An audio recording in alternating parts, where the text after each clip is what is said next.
welcome to episode 44 of Random Encounter, the RPG fan podcast. I'm your host, Robert Steinman, Pale Robbie on the boards. Joining me today, we have, I can't think of a funny thing to call you, John. I'm the Oda Nobunaga of RPG fan. Are you going to take an arrow to the neck? No. Oh. That's what we need. We need another Onimusha. No. Must resist arrow to knee joke. Anyway, I'm John McCarroll. I'm editor-in-chief and general okay guy. We also have the man who's going to be going to grad school shortly. Oh, that's me. Stephen Myrick, Talus on the boards. Cool. Thank you again for writing another Diablo 3 preview, and of course that'll be going up very soon. And who was right about the rune system kicking ass? Who was right? Was that Rob? me? I'm going to give in regards to Diablo. I'll give this one to you. You were right. It was cool. I'm always right. We need those shirts. I want Rob was right T-shirts. I really want. So you can use them once every other year. Wait, I was right. Wait, what was that other? Wait, guys, what was that other thing I was right about that John had to donate to charity? Huh. That was a lame bet, and that's old. Let's continue. All right, young bull who's going back to Japan. That's me. I'm Zach Finchick, super flat on the boards. I'm freshly employed and almost graduated of college. Yay! We're going to have a bunch of old college grads on this podcast. It'll be funny to see if this podcast goes for like 10 years, if eventually we're just old and curmudgeonly. I'm like, remember when we liked RPGs? I won't. I pre-ordered the best RPG today. What RPG? I pre-ordered Mario Tennis for 3DS. Oh, yeah, we did argue that was an RPG. It's actually... Well, the old one, Mario Tennis and Mario Golf were. Like, those were really good games. But yeah, well, they're making... The Mario Tennis for 3DS is done by Camelot, so I'm assuming it's an RPG. Oh, well, let's hope. The Mario Golf RPGs by Camelot were so cool. I didn't know they were making one for 3DS. Well, I know Camelot is making it, but I'm hoping it's an RPG, because why else would you have Camelot make it? Touché. Okay. So, we're here to talk about a little game that I got to see last weekend. I had the honor of traveling up to Seattle and getting to hang out with the guys at ArenaNet who are working on Guild Wars 2. So, everybody be jealous. Ooh, I'm playing this in like 2 days. I'm so jelly. Yeah, Rob, I liked it before you liked it. I liked it before it was cool. No, that's true. So, we go up there, and, of course... John, in his infinite wisdom, decides to send the one guy who hates MMOs to check out an MMO. And I get there, and you're hearing the spiel from the lead designers and Mike O'Brien, the founder of the company, and they're talking about how they're going to change the MMO. And you're keeping an open mind, but at the same time, you're sitting there going, like, really? Is this going to suck me in? Is this going to be the MMO that I really enjoy? And then I started playing it, and I was having a freaking ball. I was having a lot of fun with this game. This is the first MMO I'm looking forward to, and I'm going to play. Yay! Finally. I think you might like it. What's interesting is, having not played Guild Wars, I can't, even Guild Wars 1, I haven't played it. And what's interesting is I've played some Terra, and I would love to do compare contrast, but unfortunately, because I don't have the info. But I think that you might like Terra too, because it controls more like a first-person shooter. Mm-hmm, mm-hmm. Well, that's the first thing that really strikes you is they wanted to make this game where you feel like you're more in control of combat. I mean, it's not an action game. You're not playing Devil May Cry, for God's sake. But you're still playing a game that feels a lot more visceral. There's a lot more, quick cooldowns and quick abilities being thrown out there. It really did feel like controlling Dragon Age Origins, which in a lot of ways they were going for like a single-player MMO where like you're moving around the battlefield and you're doing different things and you're really involved in the combat. That really shocked me because my limited time with WoW and with the Old Republic, not that they're bad games, but their combat systems were very flat. I mean, I'm just sitting there waiting for the cooldown to come down. I press the button, I do something cool, and then we just kind of keep going. And there doesn't seem to be any tactical element. When these higher level designers, when they were playing this game like PvP, it was like a Team Fortress match where like they're jumping all over each other and like activating abilities and getting in close to. It still has all the standard MMO things, like auto attack and different cooldowns, but it just seems to have the pace of battle set right at the crazy zone to keep me interested. Well, and I think now that because it used to be that there was pretty significant technological hurdles to it, but when the average North American computer user is now on broadband, and you've got lots of people who still aren't, but you've gotten to the point where you can have decent pings for online games, and you have the server capabilities, and you have the processing power. And I think that they're getting more and more to the point where you can do more real-time-ish stuff.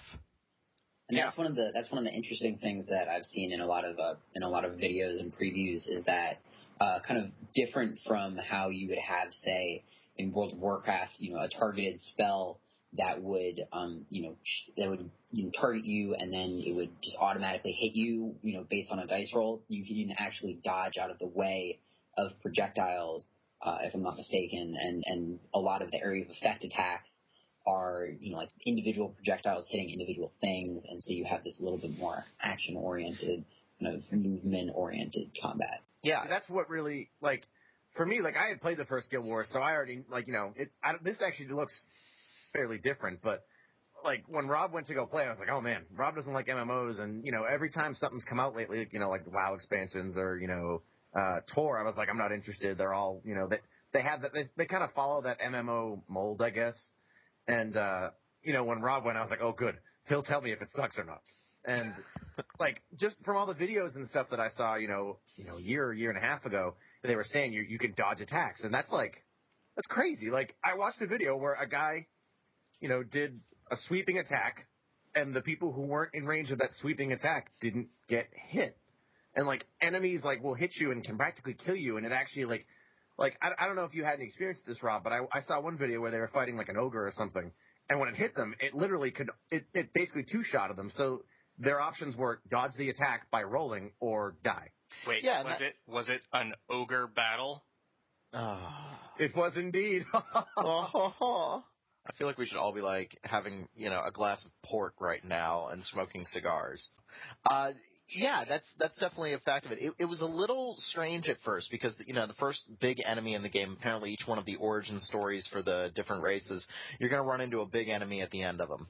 And that big enemy is designed to make you learn how to dodge and make you learn how to use the rally mechanic. That's the mechanic that you can bring yourself back from the dead after you fall down. We'll get to that in 1 second because that was the one issue I had with the game. But yeah, the first time you learn that you can dodge, when that enemy rears up to attack, you can dodge out of the way. It's kind of like this other really good game that I've been playing a lot of, the beta. Apparently, you might have heard of it, Diablo 3. I played that. If you're close to an enemy in Diablo 3 and they start to attack you, even if you move away from them, they can still hit you because it's all dice rolls. It's all going on in the background. I mean, if they rear up for the attack and you were within range when they started, they will hit you. In Guild Wars 2, if you dodge out of the way of the big ultra smash attack that's meant to paste you, you will dodge out of the way of it. If there's an area of effect spell on the ground and you're taking lots and lots of damage from it, as you dodge away, you don't take any more damage. So there's really a huge mobility aspect to the game. One of the designers, I believe his name was Jonathan Sharp, he came over when I was kind of struggling with a melee character at first, and I was like, yeah, it feels a little weird. I line up with the enemy, and when I press left or right, I'm no longer facing them, and I'm not attacking them anymore. It's kind of hard for me to play as a melee guy. And he was like, dude, watch this. And so he went in, and he made the WASD controls strafing FPS controls. And I really felt like I was dancing around the enemy, getting in for attacks and moving around and preventing people from attacking me. It's not an action RPG, but it definitely feels more responsive than I'm used to in terms of MMOs. I had heard you could tweak the controls like that, and I had seen with the range characters, I'd heard that they did have the strafing controls, and that's kind of cool because that's kind of how you controlled in Guild Wars 1, where it was primarily strafing, and then you would aim with the mouse kind of to see where you're going. But that one was a little more traditional in the combat, so if you had something targeted, as long as you could see it, you'd get hit. It was the whole dice roll thing. Yeah, using two pistols as a thief, I felt like, I was backing away and I was dodging out and I'm, keeping them at a distance. I just felt like I was harassing the enemies, and you could see that they were like, God, we can't get this guy like that. It feels really, really cool. And, my experience with MMOs is fairly limited, admittedly, but this was the first one that I've played where I was like, oh, it doesn't feel like I'm just walking up to it and whacking it with a big stick. So it feels responsive. It feels fast. One thing that was a little awkward, and I actually talked to the guys about it, they have a rally mechanic. So if you fall in combat, you have a chance to come back if you basically fill a meter, if you do so much, if you're able to take out a weak enemy. It's kind of like Borderlands. You take out an enemy and you come back. It doesn't really work quite right yet because you get a bunch of abilities when you fall down, and you only see those abilities when you fall down. So it's like, well, do I use this attack? Do I use this attack? I was sitting there trying to read about each one of my rally abilities while I was on the ground fighting for my life, and that didn't really work so well. I mean, someone can still come over and raise you up. It's very much like, Gears of War. When you're down on the ground, someone can come over and rally you back up and you can continue the fight. So there's that great element, but it was a little clunky in that respect, but they told me that they were working on that. Okay. Well, I have a question about skills, but regarding the rezzing, I noticed in a couple of PvP videos, like, you can go up and actually, like, basically curb stomp the enemies to take them out when they're down. Is there a reason in the videos it looks like you kind of float up really slowly and then come down really slowly? Was that look at the person floats up and then just kind of hops on them? Yeah, that's pretty much what it is. Like, it's a giant hop / curb stomp, and you can tell that they're doing that so that if they could come over and just make it an insta-kill, then it would get really bad. Like, in these large PvP battles, there would be no chance of you being rezzed, because it actually takes time to do it. So it's like a channeled skill. Yeah, exactly. It's like you come over, you stand over them, and you get to, like, Vegeta throat stomp them. And it's really cool, but they're Vegeta. But they're doing that to make sure that you still have a chance of being rezzed. So, and you're kind of harassing people. When you're on the ground, you can still, like, do minor damage to people, and if somebody's in a really bad way, you could take them out. Oh, so it's like Left 4 Dead, kind of. Yeah, it's kind of like Left 4 Dead / Borderlands in a lot of ways. But it was a little clunky, but you could tell they were still working on it. I was saying, when you're using those skills to harass them, is it like Borderlands where if you actually kill somebody, you res them, or do you have to, like, fill a bar? No, you have to kill them. You have to kill them. Okay. So you're, like, looking around the battlefield for, like, that one weak dude and trying to take him out. And that also makes it a little bit more fun to play single player. Like, if you're walking around the environment and you walk into, like, a bad situation where 3 guys take you out, you don't immediately have to go back to a waypoint and then come all the way back. You have the chance to, like, revive and keep going. So, and out of combat, you heal so fast out of combat that it's like you're meant to be going into combat scenarios where you're going to lose some health. It's going to be a fight. And that kind of plays into the scaling aspect of the game, where if I am level 30 and I go back to a level 11 area, I scale down to level 11. But I still have all the skills that I'm unlocked, so I still have more abilities than a regular level 11 character. But they've done that to keep the game challenging and to make sure that you will go back to old areas. And so, like, if I'm ahead of Zach, say, I'm going to go back and help Zach, but it's not like taking to keep the Dragon Ball analogy going, it's not like Zach's going to be Gohan and I'm going to be like Super Saiyan level 2 and just stomping everything for him and he's earning the XP. That's another thing that I found really interesting is that they're kind of breaking a lot of the genre taboos by allowing you to go back to different areas and that level scaling sort of thing, which Rob, you are so fond of in other single-player games. No, ironically. You're right. You're right. That is it. I am worried about it because I want to feel like I'm still getting powerful. And so as they're in the process of tweaking, because I did tell them, like, there were times where I went back to, like, level 11 areas as a level 30 and got my ass handed to me. That wasn't exactly fun. But at the same time, I could tell I was more powerful than I was at level 11. I had more abilities. I had more, like, as a thief, I could, make everybody bleed inside of an area and really do a lot of damage to them. So I still felt strong. I think the benefit of where that comes in is that, it is an MMO and they have this huge breadth of content where, you'll start in one starting area and, you could easily go through one character, probably 1 to 80, on, some ideal leveling path, much like you can in World of Warcraft, and miss a whole lot of the content. But it seems like the way that they're creating their world, and correct me if I'm wrong, but everything seems so, like, individually handcrafted and tweaked that it's meant to be explored, and you are meant to kind of go and experience all of these different paths. one thing that was really cool, I talked with Mike O'Brien and Jeff Grubb about it over dinner, and I said one thing I really like that you guys have done is this is not a grindy MMO. I'm not playing the game. I'm not playing the game and like I have to go, we're going to go into the woods and kill boars. Like I'm not going to go into the woods and kill just random enemies for experience. The experience that I was getting off of like random enemies was, 15, 10 experience points. But for a completed quest or dynamic event, and I do want to talk about dynamic events in a second, but for a completed quest, I was getting like 1100 XP. So the focus was on like, go out and quest, help people in the world, complete your story quest, complete the dynamic events with your buddies, and you will get massive XP bonuses. If you just run around and kill like their faux chocobo-like creatures in the world, you don't really level up that fast from it. So they're incentivizing you to complete quests, which is a really, really good thing. I don't think anybody likes the idea of just running around and killing thousands of the same enemy over and over again to level up. You haven't played many games from Korea, have you? No. Why? Korean MMOs are like noted for their grindiness. Like that's basically why they're so popular. I mean, there's a right and a wrong way to do the grind.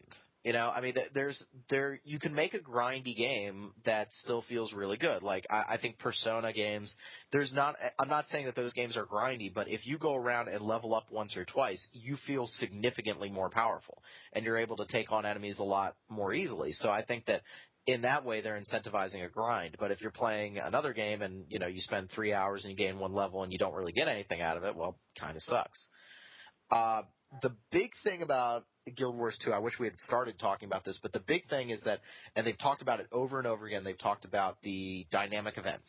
Random events that are going to take part in the world, like the centaurs are coming down to burn the village, or somebody's poisoned the water hole. Like these There's a snake in my boots. There's a snake in my boots.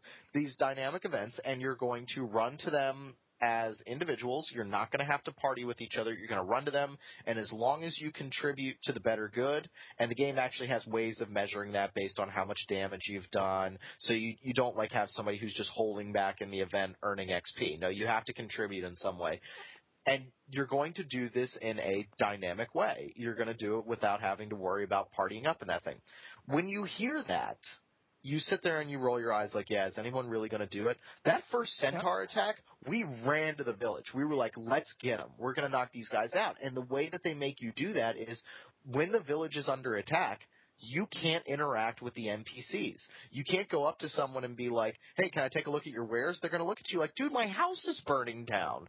Like, help me. So that my pants are on fire. My pants are on fire. What's interesting, aside from that last part, that's actually nothing new. I mean, that was the big deal with Rift. Rift was all about dynamic events, and it was like, okay, let's go, and it functioned in the same way where it was like, okay, there are world quests. This thing is going on. You can go over and start fighting those dudes, and you click the button, and all of a sudden you're part of the group in the area, and it's not. It's not new, but it's still, when you first hear about it, you kind of roll your eyes. But more importantly, now you want to do it because it's actually affecting the world. This world does not feel static. I was really shocked. Like, not to bag on Dragon Age 2, but this game felt a lot more, it felt a lot more alive. People are walking around the environment. Some are players. Some are just, random chars walking around. Like, it feels like a world, and you're kind of sitting there shocked by that. And yeah, you still have some of the MMO trappings of like the mob of enemies that don't attack you when you're like 3 feet away from them, but it still feels more like a living, breathing world than I was used to. Okay, that's interesting. That's definitely something I was looking forward to in that. And another thing you had mentioned, I listened to the audio of your interviews, and obviously read your preview because I'm crazy stoked for this. But they had mentioned a lot that they're trying to break that holy trinity of MMO nonsense, which, again, that's why I don't care about MMOs anymore. I love Dark Age of Camelot. I like Lord of the Rings Online, but like they're all basically, I mean, for me, and I know people argue with me on this, but to me, they're all just World of Warcraft now with a different setting and one new feature. Whereas in this one, like you said, and like I've seen, because I've watched a ton of videos, every class can heal, every class can buff, every class can fight. It's no longer dependent on that whole, oh, well, we have to have a tank. we have to have a healer or we can't have any fun. Yeah, and how did you feel about that? I mean, I definitely see it. I think they still have some balancing issues to go through, but for the most part, like you said, each character class has a designated heal, and you actually open up new ways to heal as you go along. So originally, say, the thief has a heal skill where he or she will disappear, and you automatically start regaining hit points. You have like a set time that you'll regain hit points. But later, you get like an evasive roll, and the evasive roll, like you jump like 20 yards back, and you regain a huge amount of your health. So they open up new avenues to allow you to heal to fit your character model. What they want is they want everybody to be able to fill a different role based on what's happening in the battle. So the hope is that, I'm a thief. I'm going to start out, dual wielding daggers, and I'm going to go in and I'm going to be the big DPS. I'm just going to be doing a ton of damage. Okay, the battle's not going well and the front line needs to back off and heal. Well, now I'm going to back off. I'm going to use my heal skill, and then I'm going to pull out dual pistols because you can auto swap two sets of weapons. I'm going to pull out dual pistols, and now I'm not doing the same amount of damage, but maybe now I'm applying buffs and conditions on the enemy to make sure that I slow them down for other people. And then maybe I have massive boons. Those are the buffs for your party. I have these boons that I can give to the rest of the group all of a sudden. So what they're doing is they're making it so that each character class feels very much like the Holy Trinity, depending on the situation. For the most part, it was working. You can tell, again, that this game is still in the process of development. Balancing is the last thing that's going to happen with it.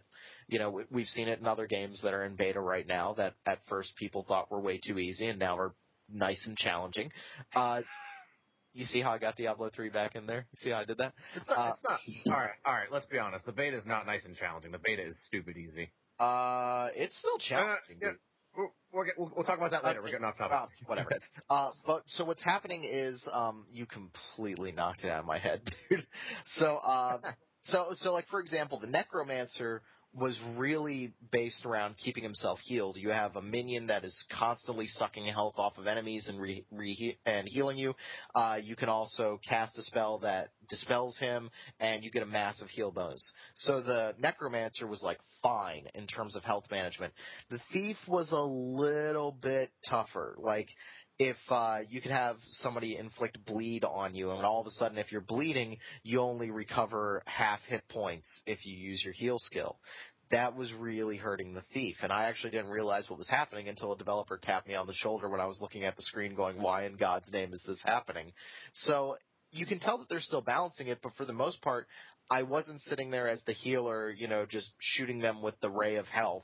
And I wasn't just sitting there as the DPS just trying to do maximum damage. I was trying to fill each role as warranted. So I was wondering about that. You're given these different options as to how you play your character, and so you can either heal at some point, or you can start buffing everyone, or you can jump around the battlefield in these different roles. But how do they differentiate between the different classes and their base level of usability, or since you can occupy all these different roles, what differentiates the classes?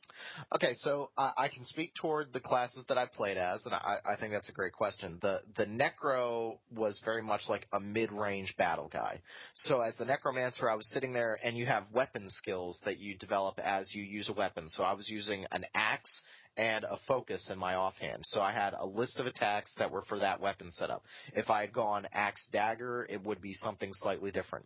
Those skills open up relatively quickly. So right there, every character class has their own set of weapons and their own set of skills that do different things. The Necromancer is constantly refilling basically their Super Saiyan mode with life force. So they're constantly replenishing to that point.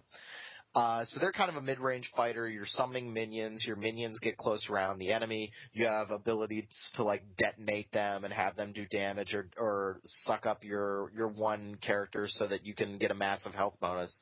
So that's where the Necromancer plays. The Thief is just zipping around the battlefield okay, I'm going to target this guy over here. You zip straight to him. You stab him in the back a couple times. Then you zip to another guy, and you're over here. So he felt very, very mobile. I felt like I was moving around the battlefield, and I was engaging with multiple characters at the same time. And then I played as the Engineer, and I'm holding back with, a big old rifle shooting people in the face, and then I'm dropping a turret, and that turret's doing massive damage to the enemies, and then I'm lighting them on fire. So each character class does feel different, but I do see what you're getting at, Zach. It does run the risk of being like every character class is just a different spell effect instead of playing differently. You know what I mean? I think, honestly, the Old Republic did a very good job in regards to keeping class balance but allowing players to play the way that they wanted. And part of it is, I know that you probably had, they probably set you up with like a mid-range character and taught you how to play.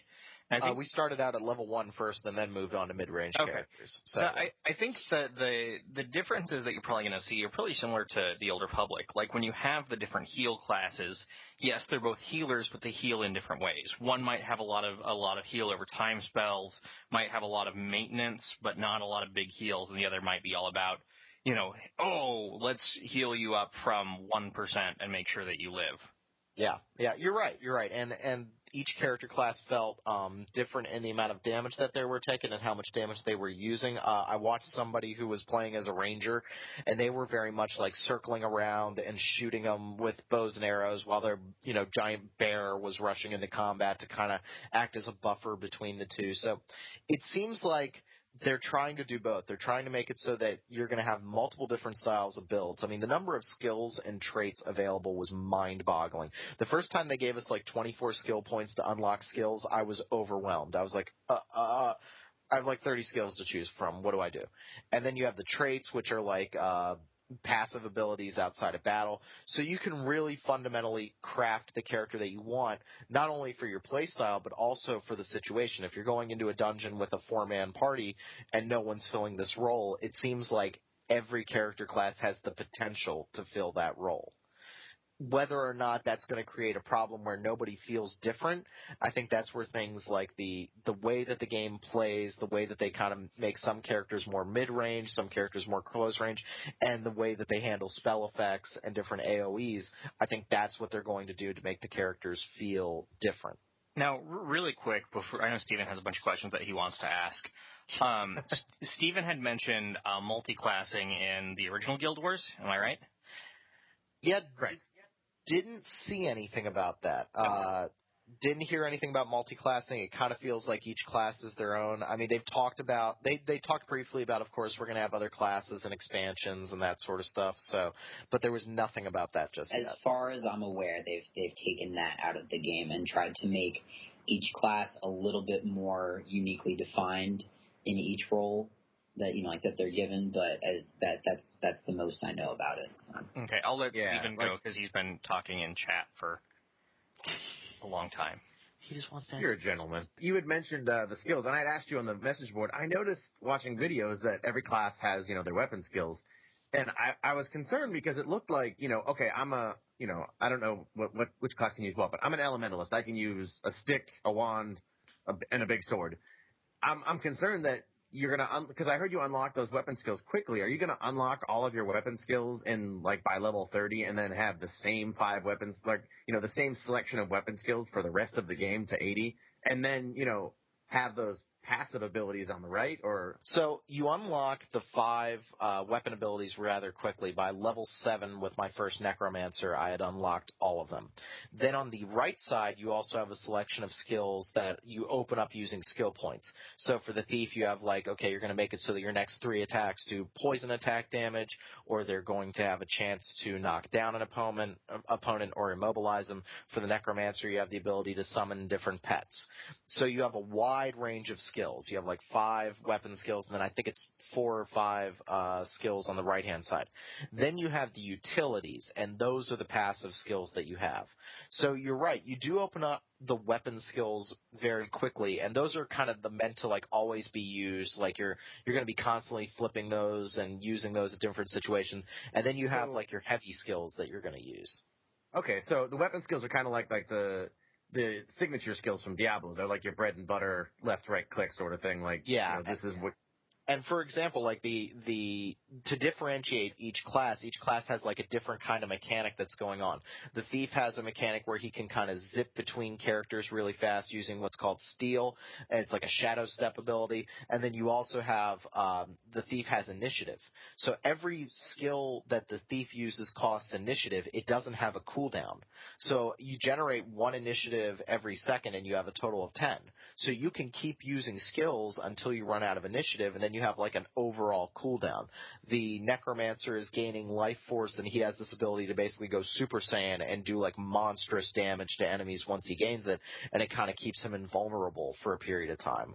So they're also doing that to kind of keep each character class feeling different. Rob, I have a question for you. Have you been watching a lot of Dragon Ball lately or something? I actually shut up. No, I have. Rob, I just have to know what the scouter says about ArenaNet's power level. It's over 9,000. All right, I told you guys no memes. Sorry. Wait, was that actually a rule that was like constant? Somebody asked me a question. High level of discourse. That's good to hear, Rob, just because like that was one of the best parts of the first Guild Wars was that, I mean, there were like ridiculous numbers of skills, and that was kind of like, I mean, for me that was one of the best parts. It was putting your skills together, you know, almost like a Magic the Gathering deck. And I guess those skills on the right actually function in a similar way to that. Yeah, and you're still going to be unlocking those skills long into the game. Like the skill cost on some of the elite skills, like I could summon up like a band of thieves, and that was really cool, but that cost a lot of skill points. You gain skill points when you level up, and you can also gain them by completing certain quests on the map that are marked. Now, that works like Guild Wars 1. I have a question. Guild Wars 1 was in regards to it being a, quote, MMORPG, unquote, is kind of a dubious term because it really, you can have, 8 people in an instance at once, and it was very heavily instanced. Do you know if Guild Wars 2 is the same way? I know that there are instances, and I think the party limit might be 5. I'm not exactly sure. So I don't think you're dealing with as massive of parties. What I know for the most of the game is that it acts for the most part as a kind of regular MMO, and then when you do go into your quests and some of the dungeons as well are also instanced. And then you bring your party into that. Yeah, John, that's basically what's correct. Is that now the party limit is 5, and rather than Guild Wars 1 where every area that wasn't a town was instanced, now it's more like a traditional MMO. Okay, that's interesting. It'll be intriguing to see if they keep their model of free to play then once you purchase the game. That's what they've been saying, right? They seem adamant about it. I mean, there will be things that you can buy. I mean, they did talk about experience boosts, and that did make me a little nervous, but they've also mitigated that because in PvP, just the same way as they scale you down in different areas, they scale everybody to level 80 in PvP. See, so what's interesting is that's really kind of broken because they did that in Star Wars: The Old Republic, and maybe ArenaNet's doing it better, but in Star Wars: The Old Republic, pretty much if you weren't level 50, you were bad in PvP. Mm-hmm. Well, PvP was kind of a cluster. Like I was very honest with them. Like the PvP intimidated the hell out of me. It was just a cacophony of just explosions and death, and I couldn't target anyone. And I was just like, I really don't want to play this. Well, let's quickly before we go into PvP. Did you get a chance to look at the cash shop at all? No, I didn't get a chance to look at the shop. Okay. But they've talked about like pirate outfits and whatnot. So the producer of the game, Chris, was very adamant. We don't want this to be pay to win. So they're going to try really hard to make sure that, somebody who drops $100 in the shop isn't going to suddenly be more powerful than someone who's put a lot of time into the game. So whether or not they can achieve that, I don't know. I mean, when I hear things like experience boosts, that makes me nervous. A little bit. Well, in Guild Wars 1, they had the cash shop, and it sounds very similar. Like, you could buy, boosted XP. You could buy, guild reputation, if I recall. Stuff like that. It's basically, it's nothing that can break your character. It's just stuff that cuts out, for me, cuts out gameplay. Like, you get double experience now, you'll level up faster. So it's more or less, you can either pay the time and play through the game that way, or you can, basically buy your way to the, the highest level. And as far as I'm aware, there's you can use gold to pay for the gems which are used in Cash Shop. So there's some sort of equivalency. I think like it is in Diablo. I'm not sure how that works. Where even if you're not putting any more money into the game, you can still get access to some of the items that they offer. I'd have to check, but I do know for anyone who's listening who's interested in the Cash Shop that they posted this huge article. One of ArenaNet that is posted this huge article about how they're managing the Cash Shop and how they are making sure that it doesn't kind of spiral out of control and still provides value to those who want to use it. So the last thing I'm going to say is that as the non-MMO guy, as someone who is very not into those type of games, I will be picking up Guild Wars 2, and I'm really looking forward to playing it. I thought it was really good fun. I think it's striking a good balance between, like, the loot hack games that I really like. I'm really looking forward to playing with you guys. I think we probably need to do a whole podcast while playing the game. Oh, yes. And it'll be like the time I kicked Zach's ass at StarCraft 2. That was funny. I mean, I think it's going to be really, really fun. And I think, more importantly, you can tell that ArenaNet they're really trying to do some new things. And whether or not they're all going to pay off, we have to wait and see. But I'm happy to see new things in the genre. One thing I have to say about this game, and I have to say it every time I talk about it, this game is freaking gorgeous. The art direction is simply stunning. It is a beautiful world. It really does feel handcrafted. As you walk over a hill, you don't have this sense that someone just sat down and copy-pasted everything. It really feels like everything was handcrafted. And, of course, we know that corners are cut here and there. You're going to see muddy texture work here and there. But overall, the world is very, very striking. Out of curiosity, did you get a chance to do any of the underwater combat or exploration? No, didn't get a chance to do any underwater combat. What I did see was that while I was playing in the Char starting zone, a bunch of people were going up against a very large beast in the swamp, and it wasn't water-based combat, but it turned into a bikini-based combat because all their equipment was breaking left and right, so they were all rushing at the enemy with bikinis, and I thought that was kind of funny. Hats off to ArenaNet for not putting all the females in G-strings and thongs. They're actually wearing regular women's panties. And I give them credit for that. It's not disgusting to see, not chauvinistic. Meanwhile, in Terra. I'm just saying, so. No, I was saying Terra actually is kind of the opposite from what I saw. Yeah, Terra and Ion are both pretty bad at that. And as are most Korean games. I don't mean to bag on Korean games again, but they kind of tend to fit that stereotype. Oh, boy. So any other questions before we move on into QA from our listeners? The UI, doesn't the UI actually have that whole, hand-drawn thing going on? Yeah, it does. Each one of the skills looks hand-drawn. They're still working on some of the UI. The map was freaking gorgeous. It is probably the best map I've seen.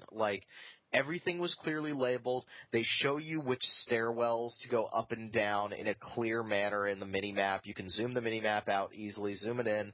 It's got that paintbrush style approach on the world map, and as you enter into new areas or talk to scouts, they reveal information so the paintbrush kind of goes away. It doesn't look smeared anymore. The world looks real. It's really, really cool. It's a beautiful, beautiful game. So I'm hyped up on it, and best of all, if you guys, listeners, if you pre-ordered the game, you get to take part in the beta weekends, and ArenaNet was very adamant, tell them what you think, tell them what's wrong with the game. I know they're opening themselves up to a lot of hurt with that, but you get to play the game before it's released, and I think that's really cool. It's honestly good that they're taking into consideration things that people don't like. And I think that it's important to listen to fan feedback, even if it doesn't shape your overall vision, because it is important. Yeah, I would agree. So, they're the ones. Fans are the ones playing the game. Yeah. So, I asked for people to email us last week, and many of you obliged. So thank you. We got 10 or 12 emails, and it was a nice surprise to not be getting just spam email. So thank you to every single person who emailed us. We actually had some questions that came out of that. So I'm going to start asking some of the questions. Actually, some of these weren't actually questions, but they are good questions for us to talk about. So, I guess we're going to start, okay? Wait, they're not questions, but they're good questions for us to talk about? No, they're good topics. Sorry. Oh, okay. So, Michael S. from, I don't know where any of these people are from, but he asked us, kind of why the Demon Souls servers are shutting down. And Atlas has had those up for several years now, and I think it's great. But I wanted to get Rob's thoughts on what you think about the Demon Souls servers kind of going away. It's unfortunately a fact of life. I mean, these are dedicated servers. There's a reason why Demon Souls Online works significantly better than Dark Souls does to this day, because they're handling everything on their side. They're handling all the matchmaking. With that comes the need to run dedicated servers, to spend money on that. And eventually your player base is going to shrink so much that you can't support that anymore. So it's going to happen.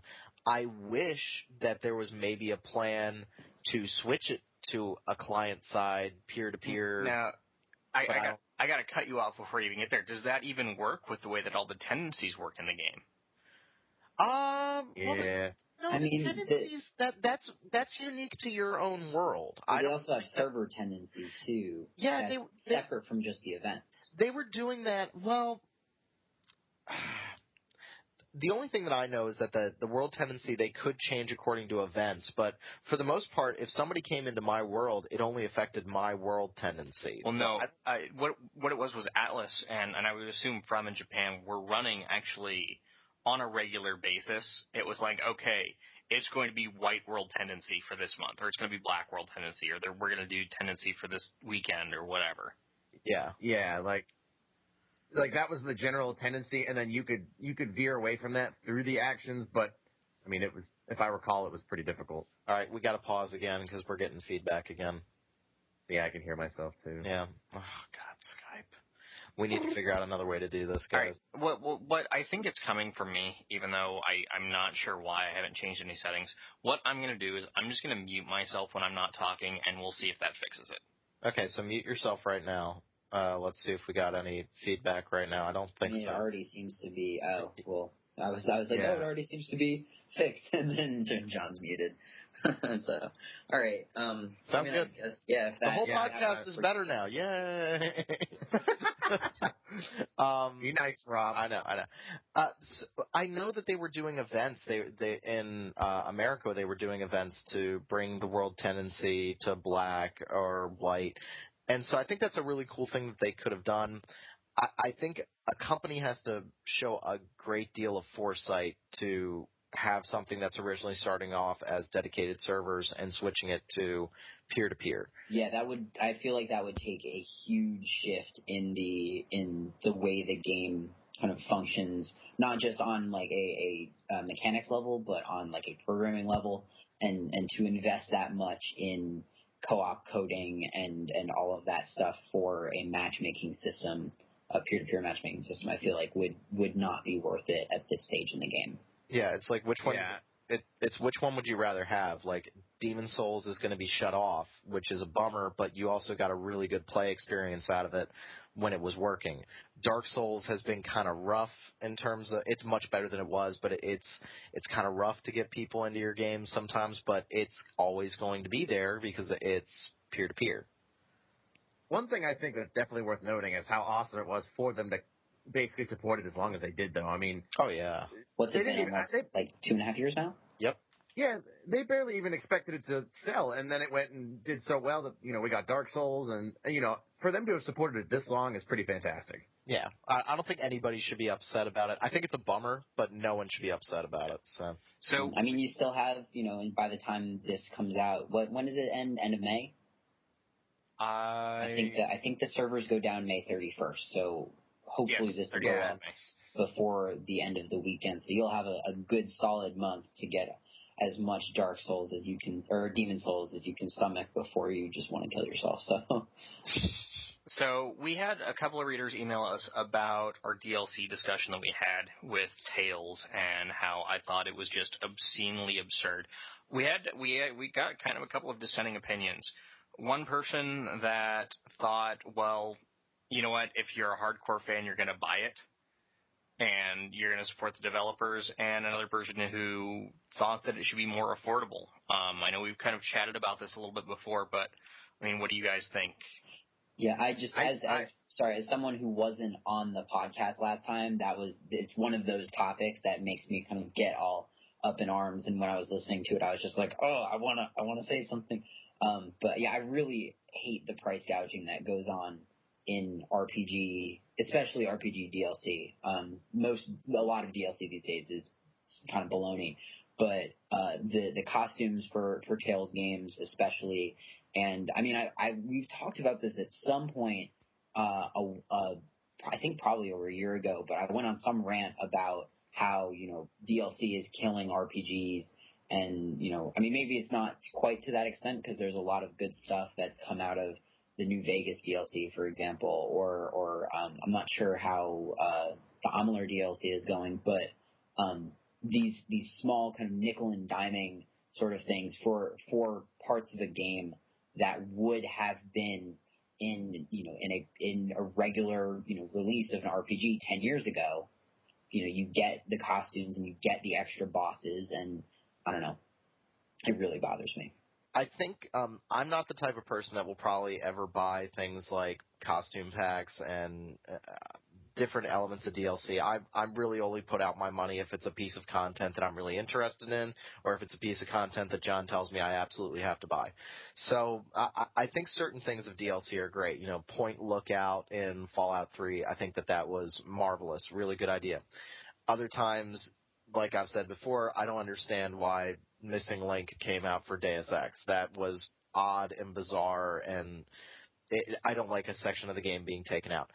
I will only pay for DLC that I feel is worth it, and I don't think that a costume pack or, special voiceovers or magic colors or anything like that, like all the Batman DLC, like being able to play with the Batman Beyond costume, I have no interest in. Well, just a quick question for the Missing Link DLC. Was that actually, I don't recall that having been taken out of the game. Don't know if it was taken out of, we don't know if it was taken out of the game, but there's one part in the game where Adam gets into a coffin and then wakes up like 3 weeks later, and it was like, what the hell? And that was where the game took place. I think it's very similar to in Assassin's Creed 2. You have that moment where it's like, hey, these 2 memory files are corrupted. Let's skip ahead. And then a couple months later, they released it. I mean, that's a bummer, but at the same time, it was a considerable amount of new content that was released for a very reasonable price, which, that's the sort of DLC that I would want from a game, not the kind of frivolous, oh, hey, here's some stuff that we totally could have included, or in the case of Mass Effect 3, for example, good of them to have, to create the Javik DLC, but at the same time, you have this experience where, you have this character who, he has his one mission, and ostensibly that's what you could get from that DLC if you bought that after you beat the game. But the real value of that DLC is buying it before you start the game and having that character with you and getting the revelations about him and his history. And I feel it's perhaps not scummy, but it's a little scummy. Well, I think what's worse of EA not to throw that in there with, like they did with Zaid. What's worse is when you have these, if you buy it at GameStop, you get this. If you buy it at Walmart, you do this. That makes me so ambivalent to where I pick it up. I really don't care. I tried to like, I want to pick it up here because I get this tin box and this special weapon. It's made me so not care that I don't even want to go through that hassle. I find it annoying. I find it obnoxious because all that stuff is just released as DLC later. And it's like, well, very clearly you had this done, and through marketing deals, you applied a little bit of DLC to every major retailer. And I don't know why, but that really rubs me the wrong way. I mean, pre-ordering is for suckers anyways. I agree with that. And just real quick before we move on, to go back to the question, I do agree that if you're very hardcore about something, like Tales fans are pretty hardcore, you may pick up the DLC, but that doesn't change the fact that it shouldn't be priced to gouge those fans. I mean, Tales fans are a pretty, they haven't had the best history, Tales games are pretty hit or miss whether or not they come out. So for Namco to say, okay, here's a game you guys wanted. Also, here's $50 in costume content. It's like, come on, we've begged you to release the game. You finally released it. It's like, I don't know. It just seems like it's abusing the Tales games don't have a massive fan base, but there's a section of very dedicated fans that it's like, why are you going to do this to them? I can expect it from, Call of Duty, $15 for a map, 100 billion people buy it. But, a Tales game, I don't know. It just seems kind of like you're abusing your already small fan base. So I have to argue greatly with Zach because I heard his pre-ordering is for Chump's comment. I will. Let me just clarify that. It's for Chumps in situations like if you're pre-ordering specifically for that like small bit of DLC. I say that comment having just pre-ordered Diablo 3 and Guild Wars 2. Me too. Yeah. So like there's a certain irony there. Yeah. Well, for me, I think it matters about kind of the sales expectation of the game, and being that we play a lot of RPGs, specifically Japanese RPGs, have a much lower sales goal than Call of Duty or Battlefield or whatever. So I'm never going to pre-order Call of Duty. You know what? I know that I can go into any store that sells a video game the day after Call of Duty comes out, and they've got a stack of 700 copies. But I just pre-ordered Pokemon Conquest, and you know what? It's Pokemon. I might not have to pre-order it. They're probably going to have copies wherever, but it's popular with children, and it might not be around. But even worse is, Gungnir's coming out. Groundlancer PSP is coming out.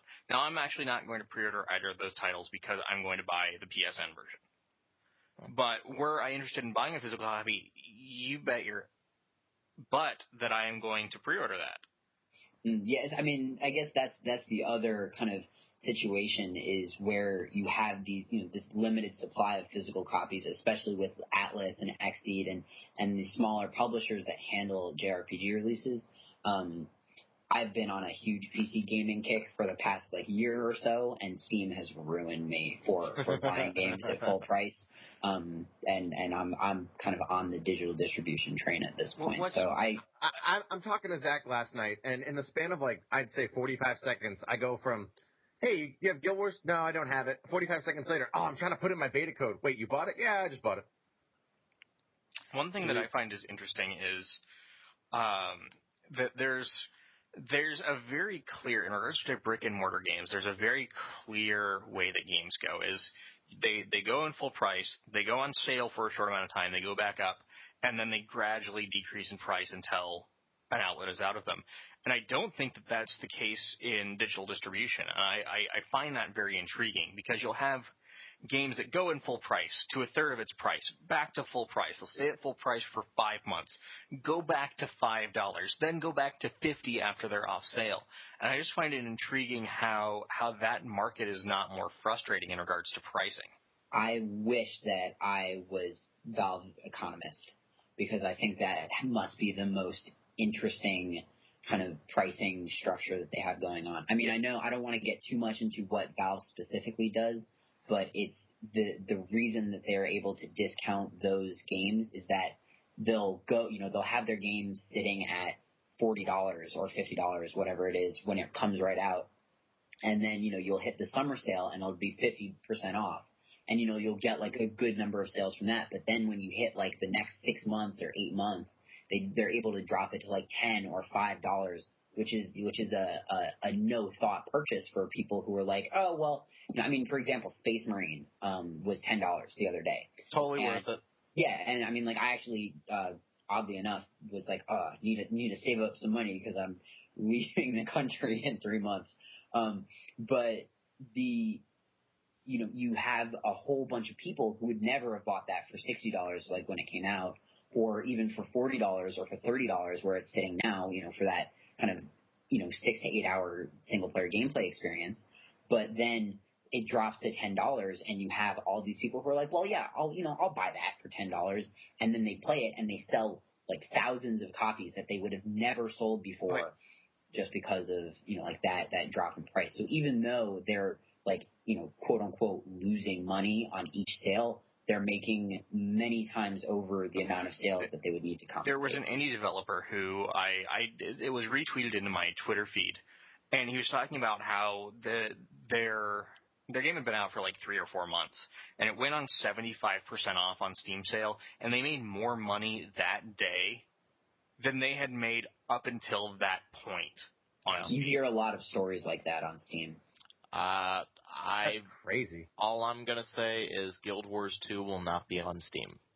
Is it so? That's have they confirmed that it's not ever going to be on Steam? Or Mike O'Brien, founder of ArenaNet, was very adamant. I don't want to say any more than that. Okay. He was very adamant. All I've heard in the past from them is that it's not going to be available for pre-order on Steam. But I don't want to talk about okay. that. I'm going to ask Rob one more question, then I have to take an aside for like 3 seconds. Okay. So we had a reader who said, Rob, you gave a good review to a JRPG. I only hear from the podcast how you have issues with JRPGs. What do you actually like about them, and what's your ideal JRPG other than Persona 3/4? That's a good question.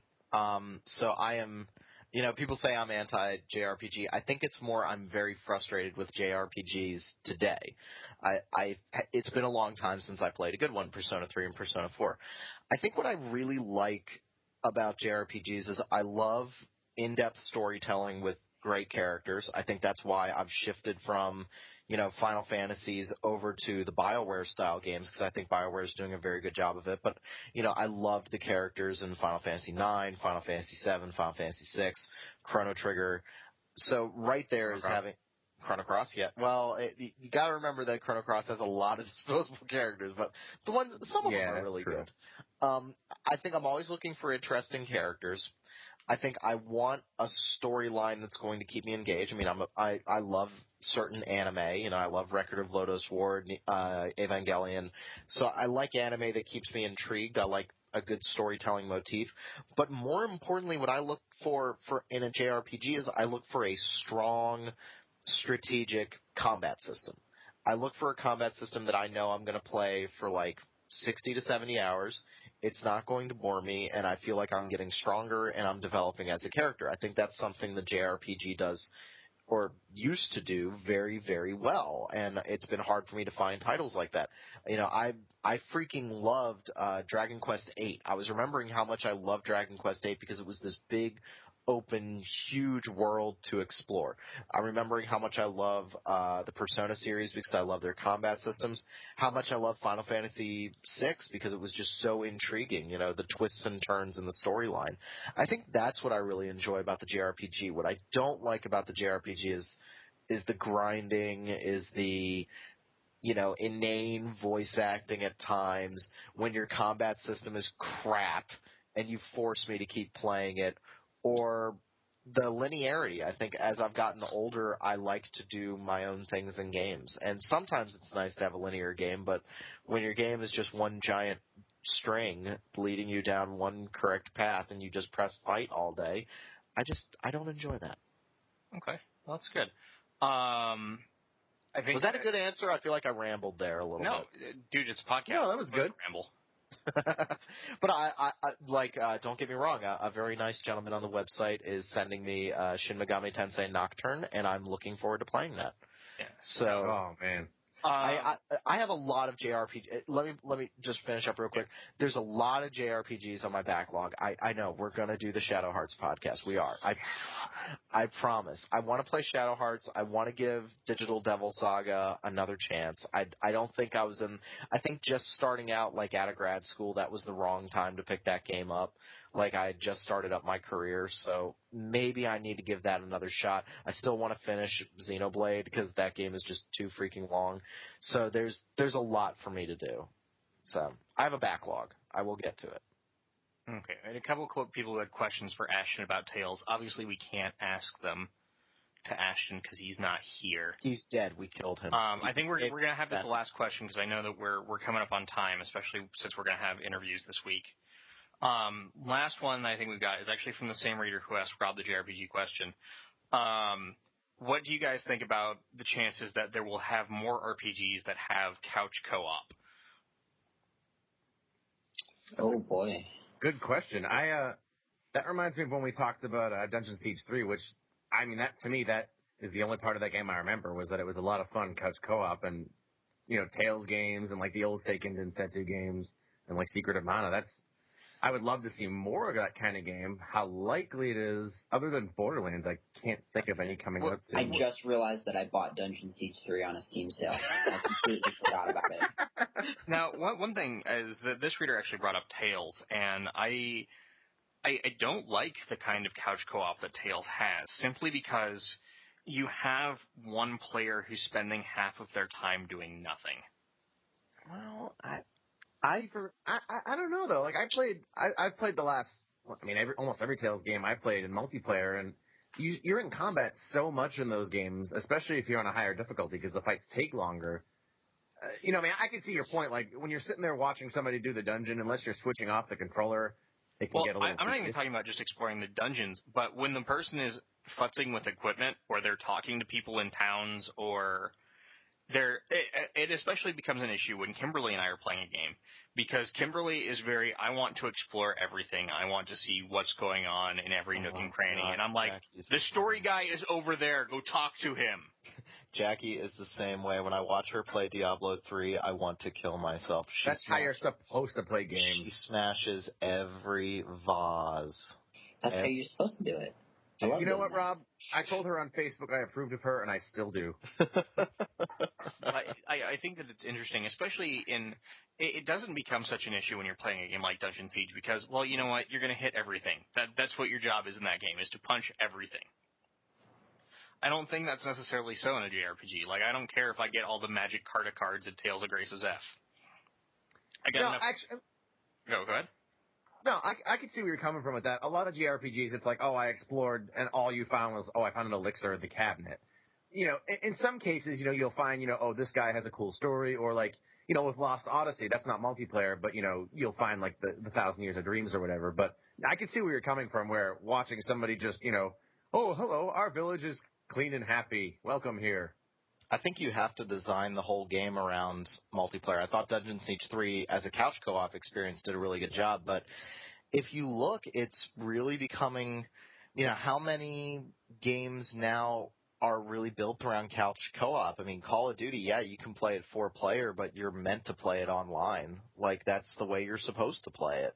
Well, so one game that I found intriguing, actually, kind of, we say, we don't want multiplayer in our RPGs, and we say that because we don't want competitive multiplayer in our RPGs. Mass Effect 3, I know we've talked a lot about Mass Effect 3, but we haven't spent we did spend some time, but I find the multiplayer in that game absolutely fascinating because, you know what, people are coming back and playing it again and again and again, and I think it's because it's the things that shooter people have found in their games, but they've been applied with these fairly significant RPG elements, and it's just fascinating.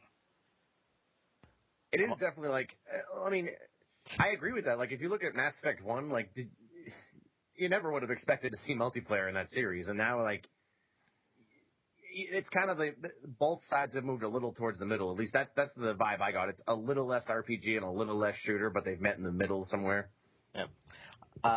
As we move on to news, I want to apologize to all the listeners because my fiance in her infinite wisdom decided to put bells on the cats.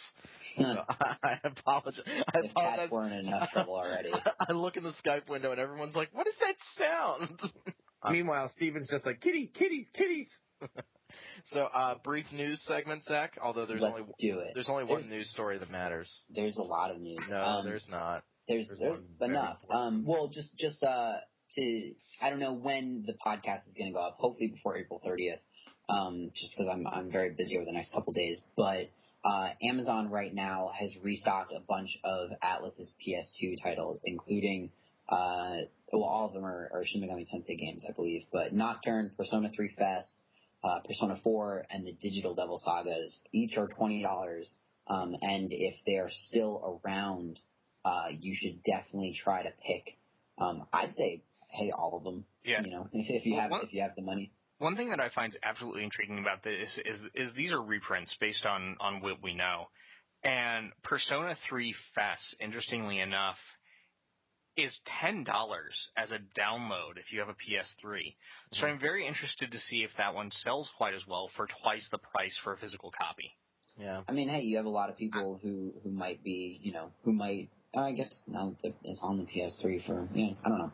Well, and those people might not have PS3s. They may be playing their PS2 games, but it's just kind of an interesting thing, especially with same deal.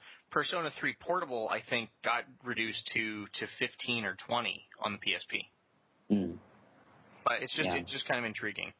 Though I want more news about the other Shin Megami Tensei game that just got in more Mega 10 news, we have Devil Summoner Soul Hackers is now coming to the 3DS, and so that was originally a Sega Saturn, and then I think it was transferred to PS1. And it's you're part of a hacker group, and I don't really know a lot about it, but they're gonna have full voice acting and battle animations added, and a new opening animation. Does anyone know more about this? No, I'm honestly, it's one of the few Shin Megami Tensei games that I know almost nothing about.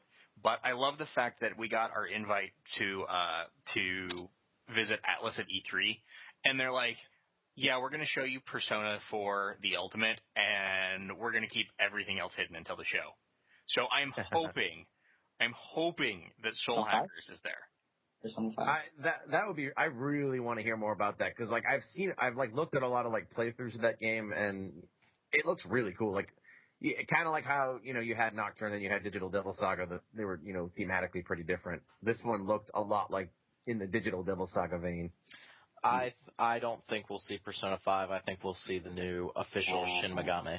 No, I don't think we're going to see any kind of new announcements at E3 from Atlas. I think it's all going to be announcements of localizations of Japanese titles. That'd be cool. And, speaking of localizations, the Soul Hackers has not been announced for English release yet, but I'm sure that we will hear something. Like I said, we don't know what Atlas is showing at E3. Hope it's there. Probably going to be Etrian Odyssey 4, but I can still hope. All right, more news. Risen 2 Dark Waters just came out or is coming out soon on the PC. It is. Probably by the time they listen to this. Yeah, by the time they listen to this, it's out. But it's been delayed for the consoles. And so it was originally supposed to come out in May. Now it's coming out at the end of July in North America, and I think at the beginning of August in Europe. So if you're looking forward to that, I think there's a review up on the site. Yes. Right now. Kyle was not very fond of it.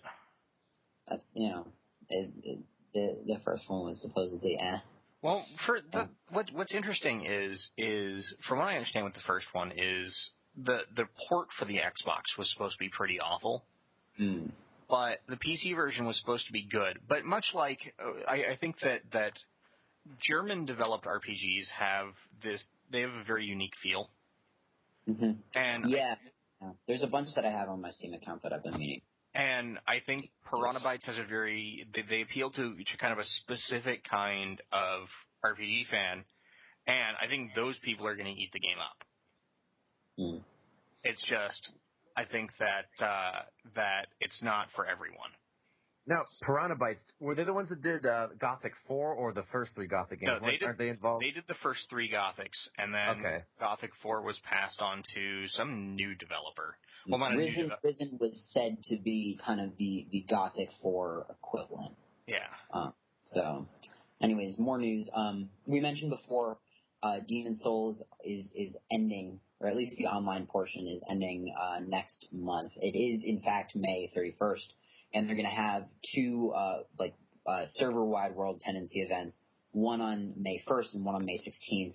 And if you're on the Atlas Faithful mailing list, which is their email mailing list, you can kind of vote and see which way they will be switching those tendencies. And I guess in more Souls news, you also have Dark Souls coming to PC. This happened just before the last podcast came out, but because of the way in which my college life is destroying my soul, it didn't. The podcast came out after the news broke, but we have Dark Souls is going to be a Games for Windows Live title. No! Well, it's not that big a deal. It's probably not a huge deal as long as the issues that some games have had with instantly kind of disappearing saves or the fact that BioShock 2 wanted 37 patches. I've patched BioShock 2 37 times and it still hasn't been fully patched.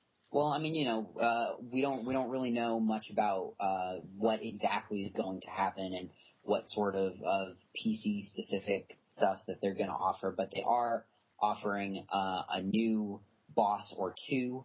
And since it is Games for Windows Live, you're going to have some sort of probably some similar operation to how it works, on the Xbox. So I'd imagine if not cross-platform play, then at least hey, can I the new chapter sounds very cool too. Are we going to get this on console? I know they've said nothing yet. What do we think? I think probably DLC. I think we're going to get a Game of the Year edition. I don't know if they can DLC it. Well, I agree.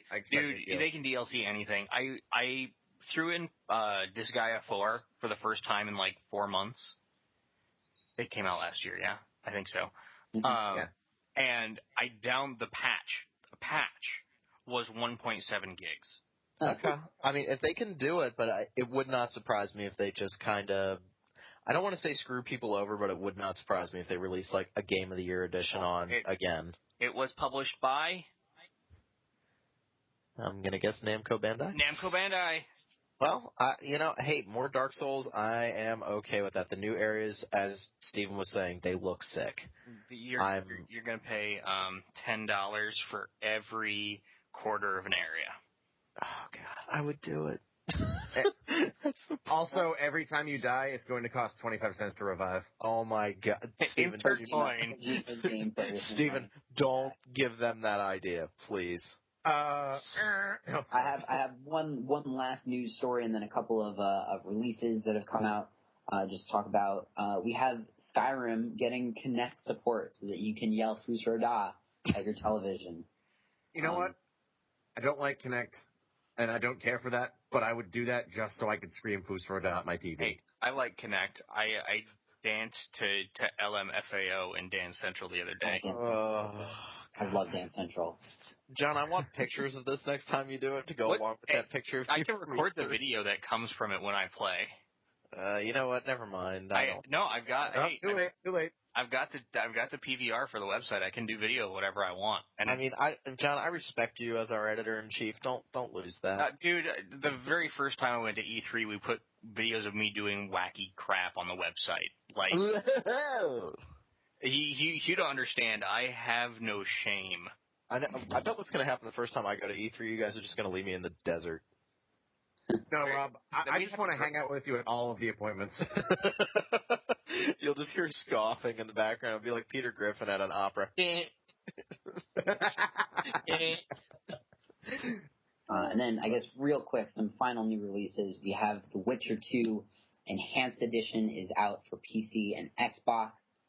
It's a free update for the PC people who already own it, and there's a review up of the Enhanced Edition on the site. I believe there's an interesting pricing structure. The Witcher 2 was like $29.99 on Steam. Now it's back up to $49.99. So if you bought it when it was on, oh, that's right. That's weird. I got it off Amazon for $13 something. The interesting thing is that GOG, no longer Good Old Games, but now just GOG, or GOG as I like, they offer a free copy of The Witcher 2 on their website, regardless of where you've purchased it. So if you buy a Steam copy, or if you buy a retail copy or a copy from Amazon, you can register your serial with GOG. So that's pretty nifty. We also have To the Moon is coming to Steam in the near future. Everyone who's already purchased it from the original website is going to get a Steam key.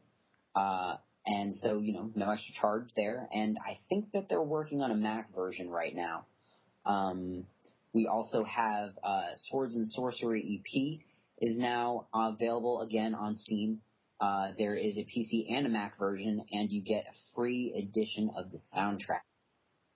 I think it's about $8, and that soundtrack is fantastic. Yes. Legend of... I was going to say it's by Jim Guthrie, so... Yeah.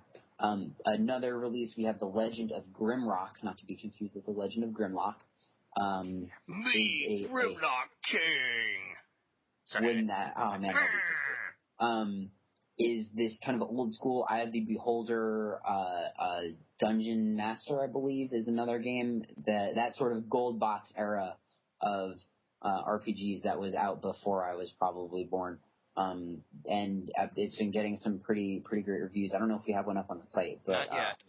Somebody is working on one. I don't know who. Okay. Well, I'm looking forward. Guys, not trying to be a douche, but we got to wrap this up. I got students banging on my door for extra help. All right, apparently they want to learn physics or something. Last game that we missed, Disgaea 3 for Vita came out. It's Disgaea 3 for Vita. Cool. There you go. All right. It exists. All right. Well, that's all my news. All right. Well, thank you everybody for listening to the podcast. Thanks again for the questions. Like that was actually kind of fun and intriguing. We want more of that. Just kind of. Yes. Yeah, we didn't get anywhere close to all of them. We actually had quite a few more questions, but we only have a limited amount of time, and some of the questions were really straightforward. But we want to hear more questions from you. So if you have questions for us, podcast@rpgfan.com. Post them on the boards. Yep. We have a podcast right in our general forums. I know that sometimes it takes a while for us to go through our accounts and approve them because we get lots and lots of spammers for whatever reason. Yeah, but and it's not like we have a lot of games to talk about here in the next couple months. You know, it's not like there's anything, you know, that I've been waiting for a decade. I mean, we can talk about, you know, we can have Q&A. Oh, yeah, that's right. Something waiting for a decade. So, wait. I think I know what that is. When did Game of Thrones first come out? I was going to say, when was the last Final Fantasy that I gave a crap? That would have been 2001. So, no, that's not true. I like the first Game of Thrones was published in 1996, so you've been waiting almost more than 15 years for this. No, I only started reading those last year, actually. Yeah. I've been looking forward to Diablo 3 since I was in middle school, and I'm going into graduate school. Same. I have a career now, and Zach wasn't even born. I was born. I just wasn't about to play him. You were in middle school in 2000? Yeah, I was in 9th grade, I want to say. I was in 7th grade. No, 6th grade in 2000. 2000, I was in 8th grade. I was in 4th grade. John, you are an old. You and I are like the same age. I was in 10th grade. Yeah, but I got held back in kindergarten. I didn't know my shapes. Oh. Dude, that triangle. Yeah. Why does this not surprise me? This is why Rob is bad at games. That's why he can't play the PlayStation. Because I can't have he was like, hit square, and he's hitting the triangle button. He's like, it don't work! Or I know when to hit triangle. All right, for John, for Steven, for Zach, thank you very much for listening to the podcast, and we'll see you all later. Diablo 3.